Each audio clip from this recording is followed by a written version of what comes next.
Ia datang bersama dengan keluarga dan kerabatnya, dan sebelum memberikan kesaksian hari ini tadi juga sempat memberikan sedikit keterangan kepada wartawan terkait meluruskan beberapa hal yang sudah beredar di media, wacana ataupun rencana pemanggilan paksa yang sempat diajukan oleh pihak jaksa penuntut umum kepada majelis hakim pada sidang pekan lalu, yang dimana tadi sudah dijelaskan oleh pihak pengacara ataupun kuasa hukum dari Anastasia Pretya Amanda sendiri terkait dengan wacana ataupun rencana pemanggilan paksa ini tidak ada. Pada hari ini Amanda dipastikan datang atas kehendak dan kemauannya sendiri, meskipun tadi sempat ditekankan juga bahwa keadaan fisik dari Amanda ini masih belum stabil ataupun masih belum sehat sempurna.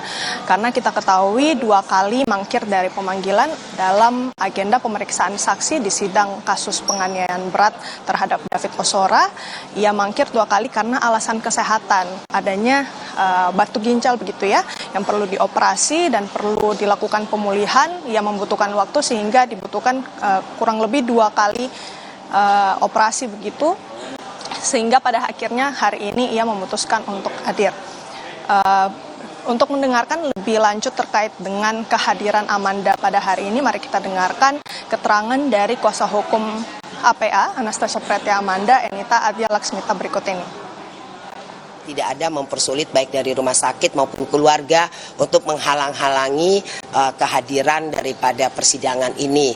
Itu yang penting kita klarifikasikan, dan alhamdulillah Amanda walaupun sakit-sakit karena 3 minggu mau operasi, jadi sekarang mendingan dipercepat lebih baik gitu. Jadi supaya jangan menunda-nunda lagi, kata Amanda, toh beri kesaksian dan sudah disiapkan kronologis. Takutnya Amanda nanti tidak bisa bicara terlalu banyak karena suka sesek napas. Jadi dibuat kronologis, nanti tinggal bacakan atau nanti diberikan kalau ada kekurangannya kepada majelis hakim yang mulia. Iya, Valen, selain Amanda, pada hari ini Mario dan Shane, kedua terdakwa, akan saling memberikan kesaksian. Sidang akan dimulai sekitar pukul 10.30, sehingga kita nantikan bagaimana kemudian agenda pemeriksaan saksi pada hari ini. Valen. Iya, Renata, selain dengan kesaksian Amanda, ini siapa lagi nanti yang dijadwalkan akan hadir untuk menjadi saksi dalam sidang kali ini? Ya, pada hari ini dijadwalkan agenda pemeriksaan saksi mahkota akan memberikan saling memberikan kesaksian antara Mario Dendi dan juga Shane Lucas, yang dimana kalau kita lihat dari persidangan sebelumnya banyak sekali hal-hal yang tentu perlu untuk digali kembali kepada kedua terdakwa. Pihak ayah dari David Ozora sudah memberikan kesaksian, Jonathan Latumahina, kemudian juga dari saksi-saksi yang ada di lokasi seperti orang tua dari teman dari David Ozora, kemudian juga ada petugas keamanan, teman-teman dari Mario Dendi dan Shane juga sudah bersaksi. Hal-hal ini nantinya yang akan dikonfirmasi, diklarifikasi kembali, tentu juga akan merujuk pada surat dakwaan yang sudah dibuat oleh jaksa penuntut umum. Justru juga yang perlu diklarifikasi lagi-lagi terkait dengan penganiayaan berat berencana yang memang sudah dituliskan begitu ya di dalam surat dakwaan jaksa penuntut umum. Unsur-unsurnya nanti ini yang akan digali, termasuk dengan keterlibatan Shane yang turut serta mengambil andil begitu ya di dalam surat dakwaan, mengambil andil dalam perencanaan dan penganiayaan terhadap David Ozora. Beberapa kali juga ada keterangan-keterangan seperti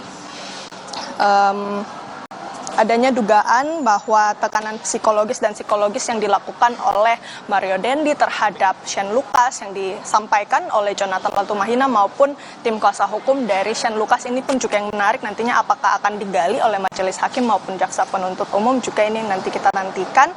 Yang terpenting memang ada juga beberapa hal yang sudah sempat disampaikan juga dari saksi-saksi lainnya, adanya upaya-upaya untuk meloloskan Mario Dendi dari jeratan hukum. Ini yang juga tentu akan digali. Apakah ini akan nanti memberatkan hukuman bagi Mario Dendi? Kita saksikan nantinya bagaimana kesaksiannya. Sidang dimulai pada pukul 10.30. Valen. Ya, sidang penganiayaan terhadap David Ozora dengan agenda pemeriksaan saksi atas tersangka Mario Dendi dan juga Shane Lucas nanti akan dilakukan pada pukul 10:30 di Pengadilan Negeri Jakarta Selatan. Terima kasih atas laporan Anda, jurnalis Kompas TV Renata Panggalo. Saudara Presiden Joko Widodo meminta Menteri Kabinet Indonesia Maju untuk fokus bekerja. Jokowi di sini menegaskan persaingan politik jelang pemilu 2024 jangan sampai menghambat program pemerintah. Presiden Jokowi mengingatkan kepada para menteri untuk fokus dan waspada terkait dengan potensi krisis ekonomi global di paruh kedua tahun 2023 yang berdampak pada pertumbuhan ekonomi. Jokowi menekankan agar persaingan politik jelang pemilu tidak menghambat jalannya program pemerintah. Untuk itu saya ingin menekankan beberapa hal yang harus menjadi perhatian kita semua. Yang pertama, fokus dan waspada akan potensi krisis. Utamakan kepentingan masyarakat dan kepentingan nasional. Jangan sampai karena ada persaingan politik, program pemerintah menjadi terhambat.